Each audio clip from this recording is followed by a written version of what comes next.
Hello friends, welcome to my channel vlogs of Lakshmikala. ఈరోజు అయితే నేను మీకు పర్ఫెక్ట్గా మిర్చి బజ్జీ ఎలా వేయాలో చెప్తానమాట. ముందుగా మిర్చి బజ్జీస్ని తీసేసుకొని మధ్యలోకి ఘాటు పెట్టేసుకొని వాటిలో విత్తనాలు మీ స్పైసీనెస్ని బట్టి ఉంచుకోవచ్చు, లేదంటే తీసేసుకోవచ్చు అనమాట. తర్వాత శనగపిండి తీసుకొని కావాల్సినంత వాటిలోకే సాల్ట్ యాడ్ చేసేసుకోవచ్చు.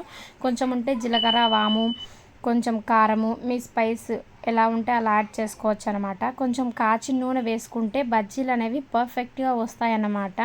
ఒక ప్యాన్ తీసుకొని ఆయిల్ వేసేసుకొని బాగా హీట్ చేసేసుకోవాలి. మనం ముందుగా రెడీ చేసి పెట్టుకున్న పిండిలోకి ఈ మిర్చి బజ్జీలను అయితే డిప్ చేసేసుకొని మనం ఆయిల్లో వేసేసుకోవాలా. మనం ఈ ప్రాసెస్ అంతా లో టు మీడియం ఫ్లేమ్లోనే జరగాలన్నమాట. హై ఫ్లేమ్లో జరిగితే కలర్ మారుతాయి కానీ అసలు టేస్ట్ ఉండవు, అంతా పిండి పిండిగా ఉంటుందన్నమాట. అందుకే ఈ ప్రాసెస్ అంతా లో టు మీడియం ఫ్లేమ్లో ఓపిక్గా చేసుకోవాలన్నమాట. మనము మిర్చి బజ్జీని అంతా ఫుల్గా అయినా డిప్ చేసి వేసుకోవచ్చు, లేదంటే దాన్ని హాఫ్గా కట్ చేసి అయినా చిన్న సైజు బజ్జీలైనా వేసుకోవచ్చు అనమాట.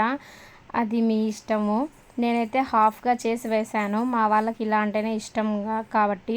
ఇంకో మెథడ్ కూడా చెప్తాను, నేను ఈజీ ప్రాసెస్. కొంచెం కొత్తగా పెళ్ళైన వాళ్ళకి ఆయిల్ అంటే భయం ఉంటుంది, లేదంటే కొంతమంది ఆయిల్ అంటేనే కొంచెం భయపడతారు కదండి, హీట్ ఆయిల్. అందుకే ఇలా గ్లాస్లోకి మనం శనగపిండిని వేసేసుకొని ఆ పిండిలోకే మనం మిర్చి బజ్జీని డిప్ చేసి వేసేసుకోవడమే.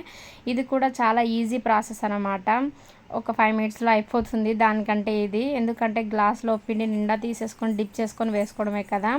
గోల్డెన్ బ్రౌన్ కలర్కి వచ్చిన తర్వాత మనం ఈ బజ్జీలను తీసేసుకోవడం అనమాట. కొంతమంది ఆనియన్స్, గరం మసాలా, కొత్తిమీర వీటన్నిటితో స్టఫ్ లాగా పెట్టుకొని కూడా తింటారనమాట. నాకు అలా ఇష్టం ఉండదు, ఓన్లీ ఆనియన్స్తోనే బజ్జీలను ఎంజాయ్ చేయడమే నాకు చాలా ఇష్టం అనమాట. మీకు ఈ వీడియోస్ నచ్చినట్లయితే నా ఛానల్ని అయితే సబ్స్క్రైబ్ చేసుకోండి friends. Do follow for more friends. Bye bye.